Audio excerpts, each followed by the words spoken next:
Jai, Hare Krishna. Om Jnana Timirandasya Gyananjana Salakaya Chakshurun Militam Yena Tasmai Shri Gurave Namaha Shri Chaitanya Manobhistam Stapitam Yena Bhutale Swayam Rupa Kadamayam Dadati Swapadantikam Vandeham Shri Guru Shri Yuta Padakamalam Shri Gurun Vaisnavamscha Shri Rupam Sagrajatam Sagana Raghunatam Vitam Tam Sajivam Sadvaitam Savadutam Anjana Sahitam Krishna Chaitanya Devam Shri Radha Krishna Padam Sagana Lalita Shri Visakam Vitamscha He Krishna Karuna Sindhu Dinabandhu Jagatpati Gopesha Gopika Kanta Radha Kanta Namostute Tapta Kanchana Gorangi Radhi Vrindavaneshwari Shabanu Sute Devi Pranamami Hari Priye Panchakalpa Tarubhyascha Kripa Sindhu Bhavacha Patitanam Pavanebhyo Vaishnavebhyo Namo Namaha Jai Shri Krishna Chaitanya Prabhu Nityananda Shri Advaita Gadadhara Shri Vasadi Gaura Bhakta Vrinda Hare Krishna Krishna Krishna Hare Hare Hare Rama Rama Rama Hare Hare Namo Om Vishnu Padaya Krishna Prastaya Bhutale Srimati Bhakti Vedanta Swami Niti Namane Namaste Saraswati Devi Gauravani Pracharine Nirvisesa Sanyavadi Paschatade Zatarine. Srila Prabhupada Ki Jai. So yeah, we're at the start of chapter 9. Thanks to Mahamantra Prabhu, otherwise we could be at the start of any chapter, I wouldn't remember. But we're at the start of chapter 9, a resident of Vrindavan. And yeah, who would like to read? I guess it was fine. I'm not giving a class, we're just reading. I was about to start talking then. Reading. I don't know who would like to start reading. If anyone would. Shall we get Hema to read because she's been away for so long? What do we think? Yeah, everyone's nodding. What about that? Okay, I'll get the ball rolling. Chapter 9, A Resident of Vrindavan. I was sitting alone in Vrindavan writing. My godbrother insisted to me, Bhaktivedanta Prabhu, you must do it. Without accepting the renounced order of life, nobody can become a preacher. So he insisted. Not he insisted, practically my spiritual master insisted. He wanted me to become a preacher, so he forced me through his godbrother. You accept. So unwillingly I accepted. Srila Prabhupada. The passenger cars behind the locomotive moved forward almost silently. Thumping at a slow rhythm over the tracks, the train pulled out of the station, past freight yards, a neighborhood of run-down tenements, the old Delhi fort, the garbage dump at Nizamuddin, with its hundreds of crows and vultures flying overhead, and then past a marble-domed red sandstone mosque, seated in a third-class compartment, his luggage stored beneath his seat. Rabbi could see factory workers walking near the tracks, carrying their lunches in metal tiffins, and then the factories, surrounded by huts of mud and straw. He passed the thatched roofs and tarpaulin tents, the cow-dung fires that smoked in the morning air, the tall stacks of the Indraprastha electrical powerhouse spewed out a different smoke, and sooty black clouds poured back from the locomotive. He saw red and violet wildflowers blooming from bramble bushes at trackside, and beyond he saw the road to Mathura with its border of fruitless kikar trees. It was the morning train to Agra, and there were few passengers. Abhay would be riding as far as Mathura and then travelling by Tanga to Vrindavan. He had ridden widely the Indian Railway, especially in the 1920s, 30s and 40s, when he had travelled on business in Bengal, Punjab, Uttar Pradesh, Maharashtra and Andhra Pradesh. He had been to Vrindavan several times. In his childhood reveries over the train timetables, it had been the first place he had thought of visiting. His first visit in 1925 had been but a brief pilgrimage, while he had been in nearby Agra on business. Then in 1932, Srila Bhaktisiddhanta Saraswati had been in Vrindavan on Parakram.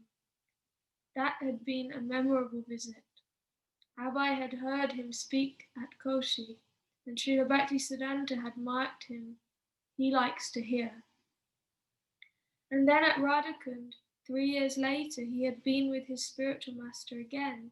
He had never gone like this, to live there. Dressed in a simple white dhoti, his hand in his bead bag, fingering his japa beads, he looked out the window, quietly chanting the holy name. The train passed through the dense thickets of Faridabad and into the agricultural fields, with their interspersed patches of wheat, dal, and sugar-cane, beginning at trackside and stretching for half a mile to the dry, uncultivated land that continued as far as the eye could see. The train sped faster. Rural villages drifted past the window. An hour out of Delhi, the land was almost flat and open, dotted with small villages. Occasionally he would glimpse a striking old temple, but mostly it was the land, now barren with a few palm trees, now cultivated with irrigated fields, under the expanse of blue sky and blazing sun. For a long time, Abhay had wanted to take shelter in Vrindavan, and now there was no obstacle. His purpose remained the same. He would write back to Godhead and deliver it to the printer in Delhi fortnightly. As long as he could afford to travel, he would return to Delhi to distribute back to Godhead. But he would live in the shelter of Vrindavan. He had in mind the room at the Vamsi Gopalaji temple near Keshigat, a rooftop room that commanded a view of almost all of Vrindavan. And since his 1953 visit from Jhansi, he had kept in touch with the temple manager.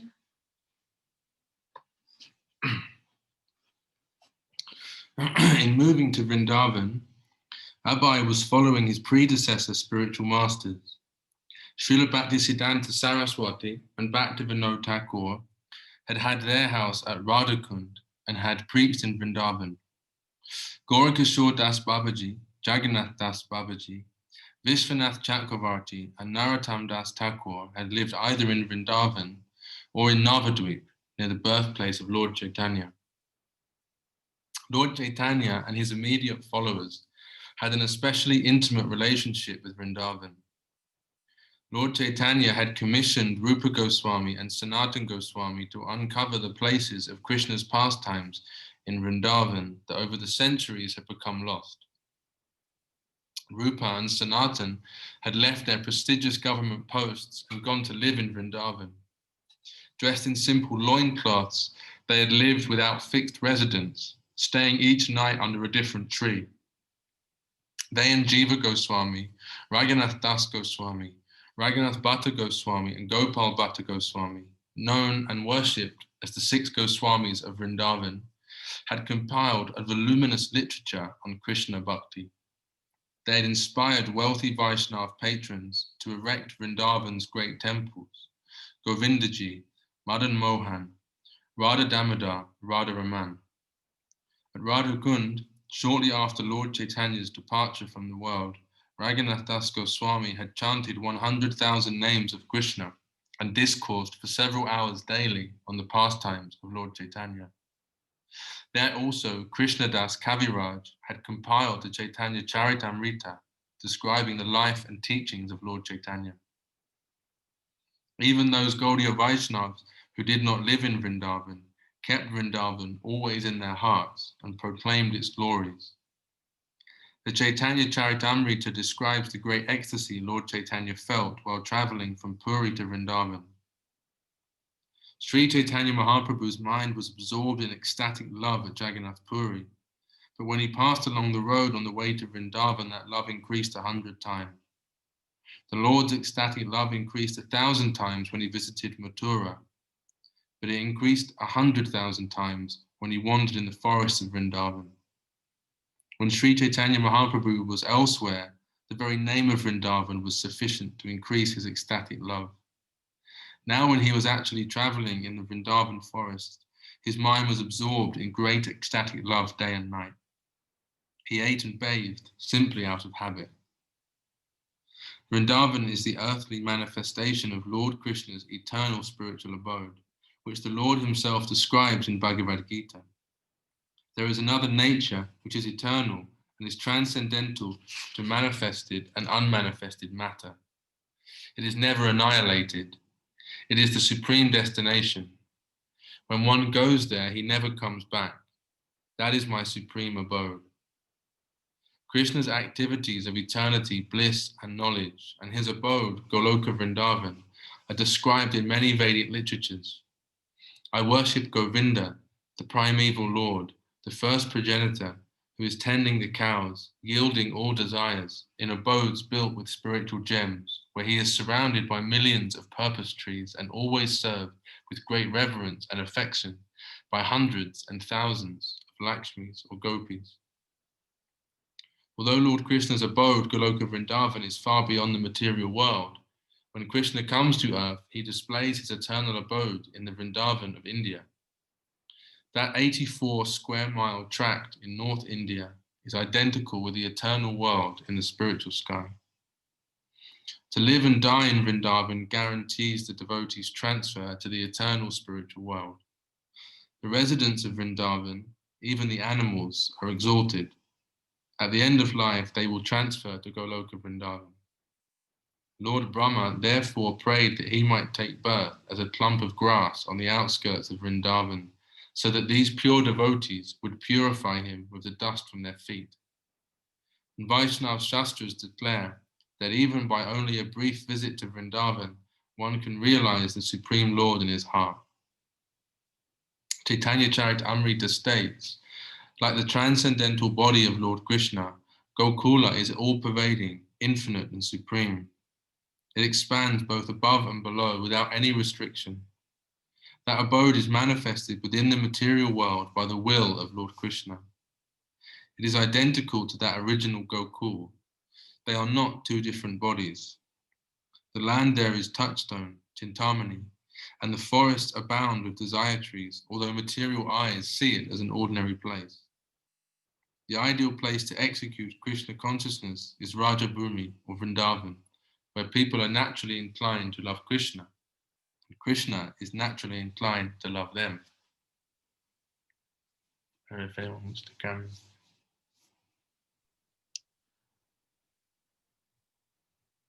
For half a mile, the wobbling the train arrived at Mathura. A boy stepped down with the luggage and looked around, noting the recent constructed Mathura Junction building. Proceeding through the gate and out of the station, he found a tanga driver, agreed on the fare and started for Keshigat. For half a mile, the wobbling horse-drawn cart followed the road between the tracks and the railway yard. At the main road, they turned left, passed under a railroad bridge, and entered the open market. Piles of fruit, vegetables, and grains were displayed on the ground, their vendors sitting beside them, bartering and measuring while customers milled about. Women of Mathura dressed in brightly coloured saris, yellows, greens, pink, and purples moved busily around the market.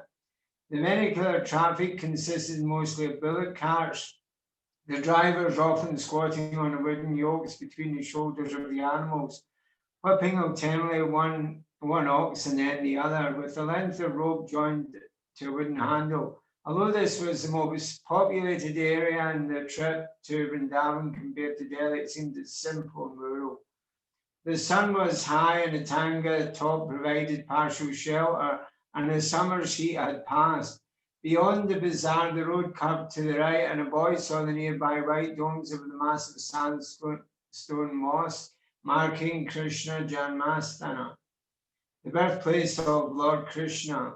Centuries ago, invading Muslims had destroyed the large temple and created a mosque in its stead, and now directly in front of the mosque stood a newer, smaller Krishna temple. They approached the three-story junction near Delhi called Mathura Vrindavan. The driver struck the horse with his whip and the tanga proceeded along the Vrindavan road, edging through a herd of white cows. The herdsman walked along amongst them, carrying his stick. The road was busy with tangas and slow-creaking ox carts, loaded with market commodities and pulled by squat black water buffalo. A string of small spindle-legged donkeys carried oversized loads of firewood and sandbags. Although much had changed in a boy's life since he had come here to see his spiritual master during the parikram years ago, Vrindavan had remained the same. He felt he had done the best thing in coming here, leaving the heat and traffic and fumes, the human passions of Delhi. It was a natural leaf, yet as he felt transcendental emotions for Vrindavan, impressions of his months of preaching in Delhi lingered in his mind. The city streets and himself going from place to place with his back to Godhead. Life in Delhi had been constant, vigorous preaching. Now he was more than 60 years old, but he was not coming to Vrindavan to retire. He had retired from household responsibilities, but now from his responsibilities of making back to Godhead as popular and sophisticated as illustrated weekly. He would live in Vrindavan and commute to Delhi, but he would never stop preaching. The sight of smaller trees signaled the precinct of Vrindavan as a thin horse trotted along past the police station and the water troughs for animals. On either side appeared the garden courtyards of private estates and ashrams. Fragile wild malati flowers, golden marigolds, frangipani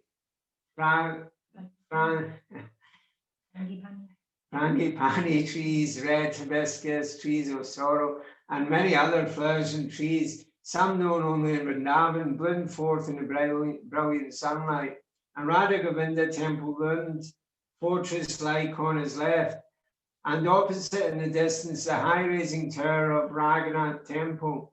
They entered narrow streets, tighter and busier places with markets and city dwellings, and then it became quiet again. At the end of a narrow street by the Yamuna River, near the Kesi Ghat, stood the small and beautifully ornate entrance to the Vamsi Gopalji temple, a narrow three-stone building with 3 domes and many decorated arches.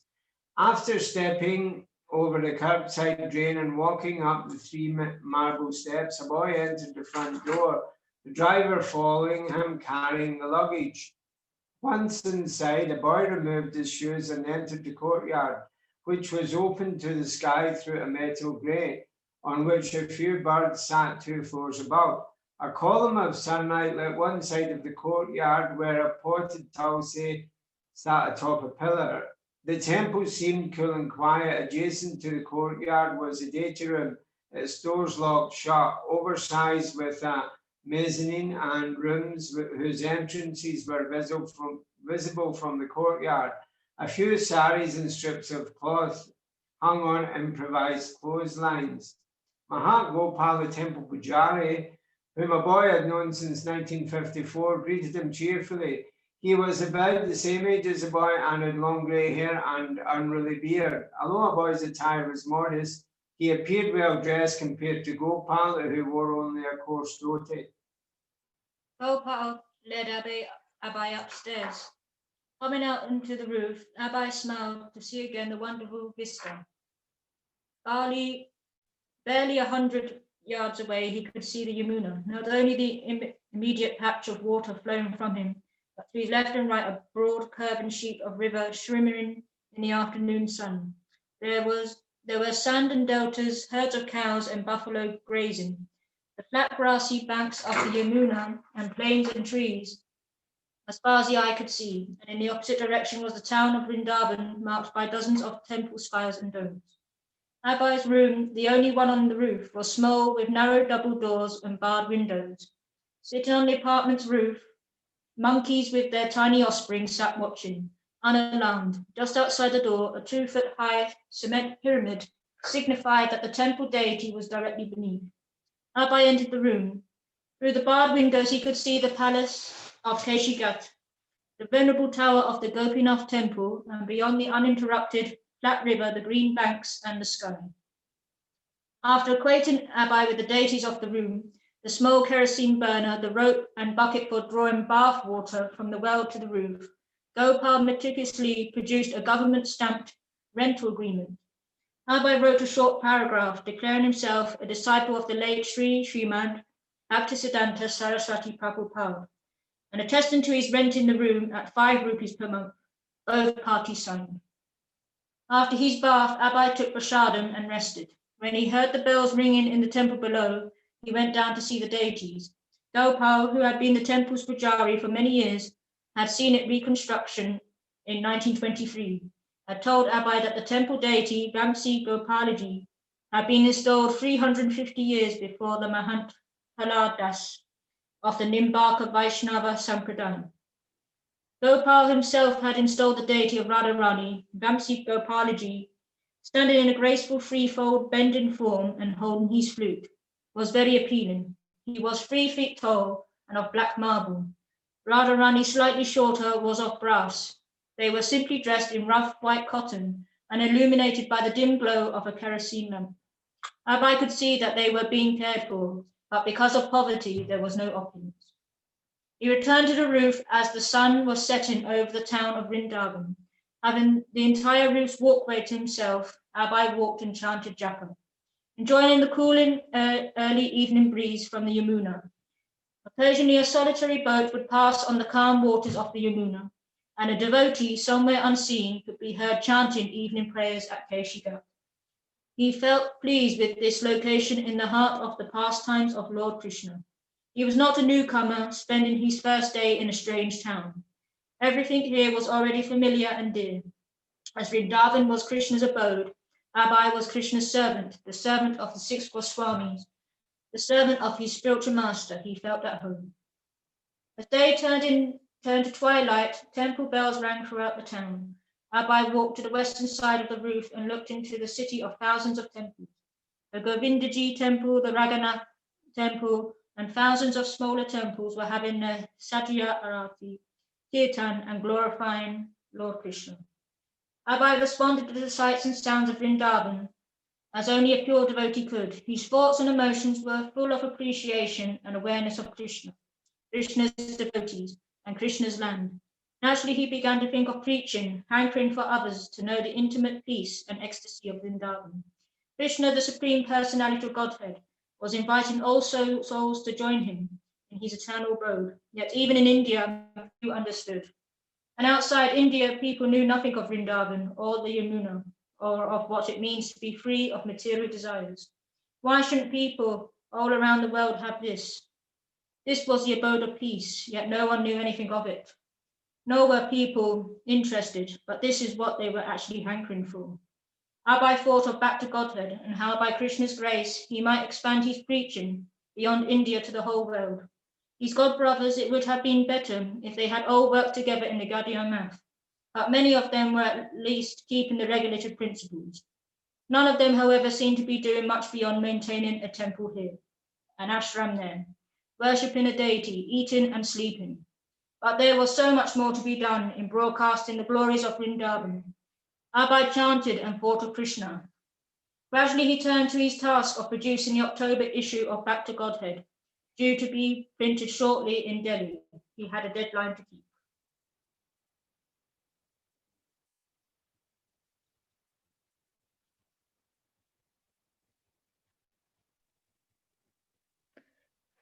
I'll continue if you like. The next morning, before sunrise, the residents of Vrindavan were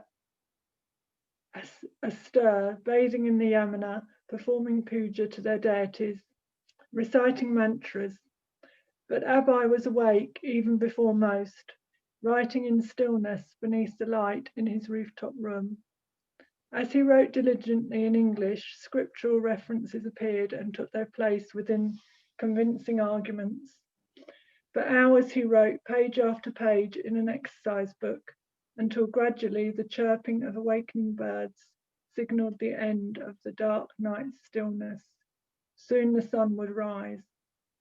Keeping to his regular schedule, he put aside his writing and began chanting japa, staying in his room, uttering the Hare Krishna mantra in a soft, deep voice. Even before the first traces of light in the sky, before the river was visible, a few Babajis reciting prayers made their way through the streets, heading for the Yamuna. By 4 a.m., gongs and temple bells throughout the city heralded the Mangalarati of the deity. Abai continued chanting alone for another hour. Then he prepared to bathe, lowering the bucket on its long rope and hauling water up to the rooftop. It was light when he went out, his bead bag around his neck, a few copies of Back to Godhead in his hand. Turning right at the temple door, he walked the tight, crooked lane, past alleys, dirt paths and cross lanes, which interlaced in a winding network. There were no shops in the area, only silent buildings, many of them hundreds of years old. The neighbourhood was serene. Behind closed shutters, someone played on wooden clackers and sang Hare Krishna softly. At a crossroads, where dark women filled brass water pots from a well, Abai turned onto a street lined with small open porches. On either side, he saw ornate temple architecture, one entrance marked by 2 stone lions, another by a carved elephant with teeth like a tiger's. A brick and mortar wall was crumbling with age. Soon Abai arrived at the Radharamana temple, established almost 500 years before by Gopala Bhatta Goswami, one of Lord Chaitanya's chief followers. Here residents of Vrindavan were coming and going according to their vows, following a strict schedule that allowed not a moment's delay, making their daily visit to various temples. Abai entered and stood amidst a group of worshippers, viewing the deity of Krishna, Radharamana. The deity, wearing a fresh garland of flowers, his enchanting black form adorned with bright silks and jewels, appeared very opulent. Knowing the priests of Radharamana to be respected learned Sanskritists, some of whom also read English, Abai had brought with him a few copies of Back to Godhead. He met Visvambara Goswami, a young priest in his 30s, who after the death of his father had left his law practice and taken over some of the temple management. The temple was run under a caste Goswami system, and thus for 500 years, Visvambara's ancestors had handed down charge of the temple.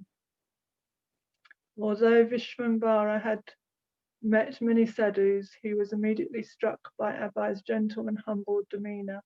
He accepted the copies of Back to Godhead and sat and talked with Abai.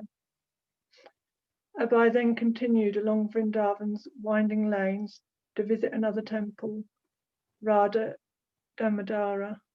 He passed old Babajis and women carrying water, a commercial shop beside an open porch where people worshipped a Shiva linga, monkeys sitting atop a high concrete wall and ranging from roof to roof, ledge to ledge, chattered and gestured as Abai walked beneath. As the morning progressed, barefoot children had begun to appear more frequently, playing within the open doorways. As he walked along chanting japa, his right hand in his bead bag, his lips moving softly, hardly anyone in Vrindavan knew him, but as an elderly, cultured Bengali gentleman, he did not seem an unusual sight. He was a religious babu in a town devoted entirely to religion. Anyone else want to continue?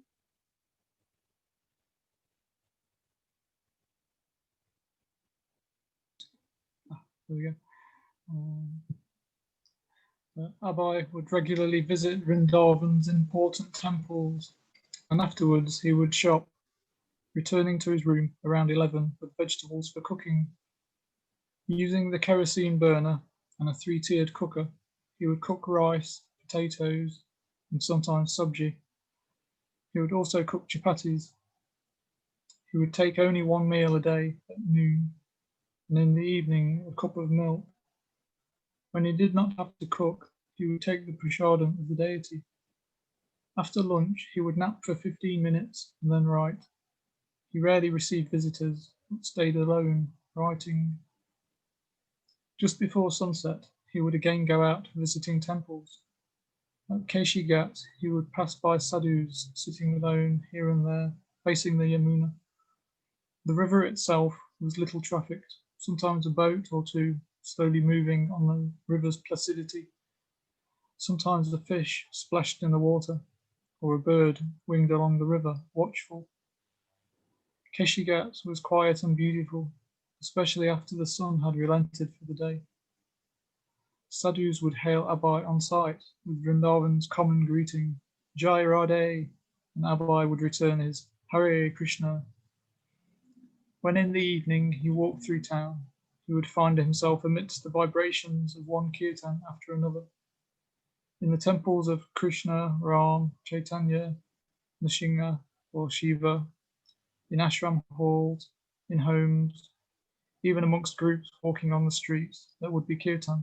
Hare Krishna, Krishna Krishna, Hare Hare, Hare Rama, Rama Rama, Hare Hare. You would often see Bengali widows gather together in a hall. Thousands of them lived in ashrams in Vrindavan, staying together with few wants, wearing dull white saris, keeping their hair cut short, never leaving Vrindavan, even for Mathura, wanting only to stay in Vrindavan, to die in Vrindavan, chanting Hare Krishna. A man would sit playing mridanga and leading a chant, while a group of widows clapped their hands unevenly, responding in their childlike voices. The drum, the clapping, the singers, unpolished but earnest, made a sweet sound in the evening. As Abai walked, no sooner would the sound of one kirtan fade than another would rise loudly before him, and then fade behind him as another rose to meet him, the temple bell ringing formidably, intermingling with the drums, cymbals, and chorus of another group or a single person passing nearby singing his own Radhe Radhe. Even the greetings were kirtan. Jai Radhe, Haribol, as faces passed, as carts clattered by, as men joked or made their last transaction of the day in the market, and as stray cows made their way home, their bells clanging around their necks. Somehow everything was in connection with Krishna. And as Abai returned to the secluded Vamsi Gopalji temple, there also he would hear kirtan, only more private, perhaps only a husband and wife in their room, the man playing mridanga and singing one line of a bhajan, his wife singing in response. Vrindavan was not ordinary. Every singer sounded sweet, in his own way, an expert melodist, and everyone sang of Krishna. Krishna was present in every occasion and event. Srila Prabhupada. The glories of Krishna nobody can understand. Similarly, Vrindavan. The land which is known as Vrindavan also has unlimited potency. When you go to Vrindavan, you will find unlimited potency of spiritual atmosphere still. If you go to Vrindavan, you will see so many saints and sages. Still they are worshipping Vrindavan Dham. As Lord Krishna is worshipful, similarly his place, Vrindavan, is as good as Krishna. It is also worshipable. Yeah. Stop there.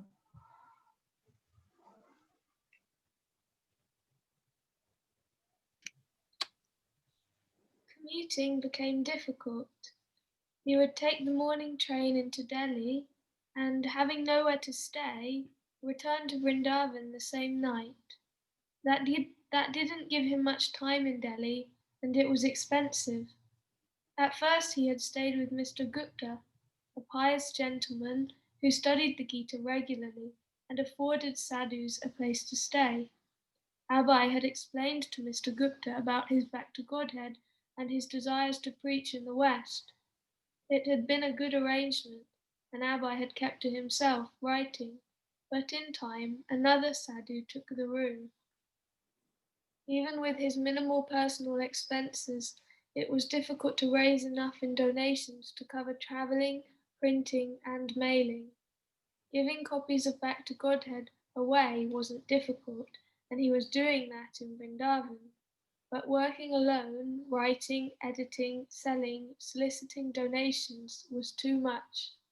The printer, Mr. Jain, was amazed, wondering why a person would put himself through such difficulties printing a newspaper he couldn't afford. Srila Prabhupada: I worked for Back to Godhead day and night. In the beginning, when I was a householder, I did not care if somebody paid or not paid. I used to distribute liberally. But when I left my household life and I was living alone, sometimes in Vrindavan and sometimes in Delhi, or sometimes travelling for pushing on Back to Godhead, they were very hard days. After his 12th consecutive fortnightly edition, the issue for November 20, 1956, Abai ran out of money. Mr. Jain had to throw up his hands, saying he couldn't print simply out of friendship. Abai returned to Vrindavan, where he spent his time writing, but with no plan for publication. It was because people weren't interested in becoming Krishna conscious, because they had no time, that Back to Godhead had failed financially. Certainly sadhus in India were celebrated and influential, but Abai was not amongst them. Of course, the uncompromising preaching he had learned from his spiritual master, the chopping technique, in which he openly criticized revered politicians and holy men, was not likely to win him favor and patronage. Don't flatter, Bhaktisiddhanta Saraswati had said.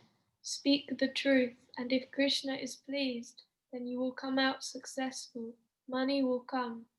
And Abai had firm faith in this. That was his outstanding asset, his faith in his spiritual master. He was sure that by following Srila Bhaktisiddhanta Saraswati, he would receive his blessings and the blessings of Lord Chaitanya. Although for the last 2 years he had followed any path that had opened as far as it had led, he had remained one-pointed, aimed at serving the order of Bhaktisiddhanta Saraswati. He was confident sooner or later he would obtain substantial backing. He would find a sympathetic audience, sincere workers would join him. A letter came to Abai in Vrindavan from his disciple, Acharya Prabhakar Mishra, and it gave Abai an idea. Acharya Prabhakar, who was in Bombay, working as secretary of the Sanskrit department at the Bharatiya Vidya Bhavan, invited Srila Bhaktivedanta Prabhu to join him there for preaching together, just as in the old days. The founder director of the Bharatiya Vidya Bhavan was Governor K.M. Munshi, the same governor whose wife had pressured Abai to give up the Radha Memorial in Jhansi. But Acharya Prabhakar, having recently established a friendship with the governor, intimated to Abai that the governor might be willing to help. Thus, in January 1957, after assuring Mahant Gopal that he would return and that he would send 5 rupees a month for his room, Abai travelled to Bombay. Acharya Prabhakar got Abai quarters in the faculty residence and introduced him to various scholars and religionists. They then attended a lecture by Governor Munshi, What is Wrong with the World? Afterwards, Abai approached the governor, expressing his appreciation of the speech, but stressing that it would take a spiritual movement to avert the imminent global disasters. Without God consciousness, even Mr. Munshi's work in the Bharatiya Vidya Bhavan would be a waste of time. Abai spoke of his interest in reviving the League of Devotees, and he suggested how he might work with the Bharatiya Vidya Bhavan to infuse the life of God consciousness into the governor's cultural projects. Governor Munshi responded by offering Abai a post as honorary professor of Bhagavad Gita. Abai accepted and gave the governor some copies of Back to Godhead, requesting that he read them in his spare time. As honorary professor of Bhagavad Gita, Abai began each class with Hare Krishna Kirtan and then lectured on the Gita, presenting Lord Krishna as a supreme personality of Godhead. But he soon found his post confining. Within the Bharatiya Vidya Bhavan, he found little scope for reviving the League of Devotees. Then, along with other members of the Bharatiya Vidya Bhavan, Abai attended the 5th annual convention of the World Academy of Sanskrit at Kurukshetra, where 5,000 years before, Lord Krishna had spoken Bhagavad Gita. India's president, Dr. Rajendra Prasad, Governor Munshi, and many scholars and pundits from all over India participated in the discourses. But everyone there had his own thing to say, apart from the conclusions of Lord Krishna. So Abai considered the meeting a waste of time. Since he was not scheduled to speak, since the non-devotional discussions on the Gita disturbed him, and since he saw that nothing practical would come of such a theoretical meeting, he left Kurukshetra and returned to Vrindavan. Acharya Prabhakar soon joined Abai. As they talked together in Abai's rooms at Vamsi Gopalaji temple, Abai spoke again of his desire to revive the League of Devotees. After having recently seen the watered-down cultural programs in Bombay and Kurukshetra, he felt even more keenly the need for a society of pure devotees. There were already so many cultural and religious organizations. If he liked, he could join one. But where was that organization with which he could affiliate himself wholeheartedly? Only the League of Devotees espoused the conclusions of Lord Chaitanya and Bhaktisiddhanta Saraswati. Vigorous, worldwide preaching of devotional service to Lord Krishna, the Supreme Personality of Godhead. Abai drafted and appealed to the generous public, modern philosophers, leaders, and religionists on behalf of the League of Devotees. The activities of the League, he stated, would be to publish Back to Godhead in English, with translations in many other languages, to educate young men and women for worldwide preaching, and to operate a press solely for printing transcendental literature. These programs would require an estimated 3,000 rupees per month, and he appealed for help. Abai concluded, Vrindavan is the sacred place of topmost importance, and the headquarter of this league is therefore situated here.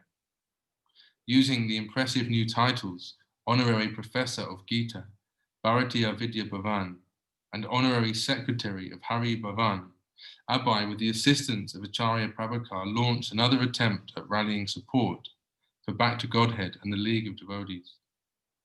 Within a few days, Acharya Prabhakar returned to his post in Bombay, and Abai was again alone in Vrindavan. He loved Vrindavan, yet with no means to publish and preach, he was not content there. If he were to travel, he might be able to enlist members for the League. He thought of Kanpur, which was nearby, a city of more than 100 big factories and many wealthy industrialists, some of whom he had met during his business travels. He decided to go. After printing some League of Devotee membership forms, he explained to Mahant Gopal that he would be away for a couple of months. The Mahant was surprised. Although most elderly sadhus who came to Vrindavan stayed put, and some even took vows never to leave, this quiet Babu was coming and going constantly. Abai preached actively in Kanpur. Abai preached actively in Kanpur, staying in various homes and canvassing for League members. As guests of the Anaswar Sangmandal, he lectured regularly at popular Parmat, Bedingat, and the Ganges. He especially made acquaintances among industrialists and educators, often sitting and conversing with them for hours. And many were impressed by his dedication and soft-spoken talks, but his collections were small. When he offered the wealthy magnates his constitutional membership, they usually opted in favor of the ₹2 a year subscriber membership. He collected a few letters of appreciation. After 2 months, he left. After some months in Vrindavan, a boy decided to go back to Bombay and preach. In Bombay, he quickly broke off his association with stifling Bharat Vidya Bhavan and moved out of the facility residence there, staying a week at a time in the homes of various patrons. He tried to generate interest in his missionary activities. When a friend of Acharya Prabhakash arranged for the boys to address Sunday evening crowds at the Bombay beach, a boy accepted following already established customs. As he sat in a cushion and the people gathered from 500 to 1,000 sitting and listening. As he loudly spoke the philosophy of Bhagavad Gita, a boy spoke for several nights, and there were often lecture opportunities also. Once a week he spoke several times at the Bombay Vishnu temple. But a boy wanted to do more than deliver occasional lectures to uncommitted audiences. The conviction was growing within him that he should preach outside India. The idea, of course, had been that for some time he had expressed in his perspective of devotees before gathering at the Radha Memorial in Jhansi. During his meeting at the Biram Mandir in Delhi and on many other occasions, informally, he had expressed that hundreds of times to acquaintances, and he had woven his dream throughout his writing. He was ready to travel anywhere, and if he could fulfill Srila Bhaktisiddhanta Saraswati's order to preach in English. In India, the English-speaking population was small, so a boy continued to dream of going to the West. If he could travel to Bombay, Delhi, and Canterbury, why not to London, New York, where millions spoke English and who had never heard a message of Lord Chaitanya. Writing to Ved Prakash, a Kanpur industrialist, a boy explained his idea. Lord Chaitanya says, Praninam Vipakarya, i.e. to say for the benefit of all living beings concerned. While rendering first aid service in the battlefield, the Red Cross men, although equally disposed to all the wounded soldiers, gave first preference to the hopeful ones. The hopeless ones are sometimes neglected. In India, even the attainment of Swaraj, the mentality is predominant by made in London ideas. It is a long story, but in a nutshell, the leaders of India, in the name of secular government, they have engaged themselves in everything foreign. They have carefully set aside the treasure house of India's spiritual asset, and they are imitating the Western material way of life, constantly engaged in the acts of error, of judgment, misgivings, imperfectness, and duplicity. India's Vedic knowledge is above all the conditional defects mentioned above. But we Indians at the present moment have neglected such wonderful Vedic knowledge. It is due to its improper handling. This Vedanta Sutra is presented in India by unauthorized persons of different camps, and as such the people are being misguided. Newly sprung up national enthusiasm of the Indian leaders, industrialists, and landmakers have no time nor the desire to understand the message of Vedanta Sutra or even the Bhagavad Gita. You cannot do acts of humanity without proper guidance. So my idea of preaching in the foreign countries means that they are rather fed up with the material advancement of knowledge. They are seeking the message guidance of the Vedanta Sutra, or for the matter of the Bhagavad Gita, in an authentic way. I am sure India will again go back to the spiritual life when the principle is accepted by the Europeans, Americans, etc. Because the Indian people are now in the habit of begging, after neglecting their own property, that was my viewpoint. But all the same, we must take only the opportunity of service. One way of expanding his way of preaching was to mail copies of Back to Godhead outside India, and as an incentive for enlisting donors, he made it known that the donor's name would be printed on each copy. His ambition was to bring in large donations, run large printings, and send back to Godhead to more than 50 countries.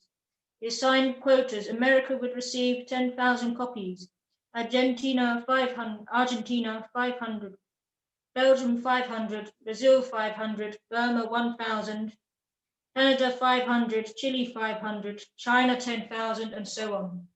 Included 10,000 for Russia and 10,000 for England, but the donors and donations never appeared, and the plans for Back to Godhead were never realized. Abai found that while the people of India's educated cultural class were rejecting their own spiritual culture, their religiosity-inclined masses were being baffled by an array of conflicting, unauthorized doctrines presenting the name of Hinduism. An alarming example of this came to his attention as he was preaching in Bombay during the summer of 1958. Bhagwat Week was being published by a group whose teachings conflicted with the pure Parampara presentation of the Bhagavata. The Bhagavata, Srimad Bhagavatam, was the devotional scripture par excellence, the literary incarnation of Krishna. Yet the organizations of Bhagwat Week were using Srimad Bhagavatam to teach impersonalism and minimize Lord Krishna. Through friends, Abai learned of the outrageous meetings, and finally, on July 28, 1958, he wrote the Bhagwat Week leader, Sri Ratanshi, imploring him to stay away from Srimad Bhagavatam. I beg to inform you that I am in receipt of your invitation letter in the matter of observing Bhagwat Week through the Secretary of Bombay Spiritual Centre. As I know what sort of Bhagwat Week can be observed by the Mayavadins for misleading the innocent public. Therefore, I not only restrain myself from attending the function, but also I advise many others not to attend, for the very reason that the recitation of the Holy Bhagwat is being performed by men who have no access in this great scripture, in which only the liberated persons who are free from all pretentious religiosities can take part. Some friends who attend your Bhagwat Week have told me now the pastimes of Lord Krishna were being wrongly interpreted in your organization on the pretext of saving Krishna from being an immoral personality.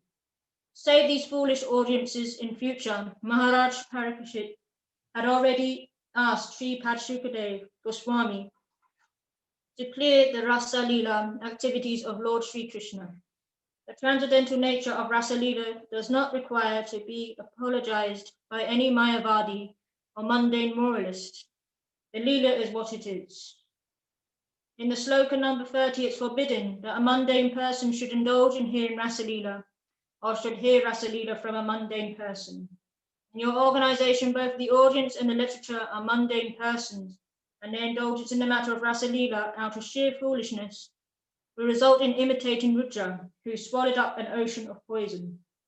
Abai warned that legal action could be taken against such a religious fraud, but Bhagwat Week continued and hundreds were cheated.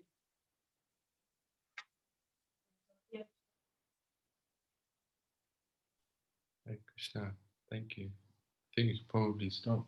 Yeah. If anyone's got any quick reflections or comments or anything.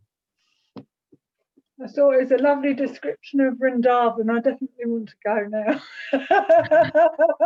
Felt like you were there. Yeah. Beautifully written. Really lovely. Every time the word Vrindavan was in it, you know, the word Vrindavan, just even the word is like dripping with bhakti, you know, just hearing that, the name Vrindavan, you're like, wow, it's incredible. Yeah, I'd love to go back there again. It's been like maybe 5 or 6 years. I don't think I've ever really got the bar. Obviously, you get benefits, whatever kind of mood or mindset, whatever you're going, because it's the ultimate platform. But I didn't really get absorbed in the pastimes and things. I was more of a bit of a tourist. I was bewildered and like looking around. And I think so I'd like to go back and be more serious. Yeah. Yeah, I thought the same.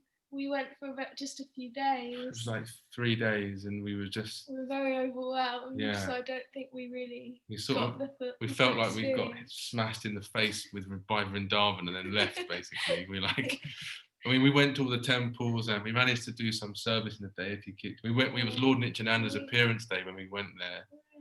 So we cooked something for Lord Nityananda and we got to go went on to a trip Prabhupada's with room. Dina Bandhu. Yeah, we went to special. yeah. So we sort of tried to hit all the things, you know, but yeah, I just had this the overriding feeling for me was that there's something very profound going on, and I'm definitely sitting on the outskirts of it, like, trying to get in and not.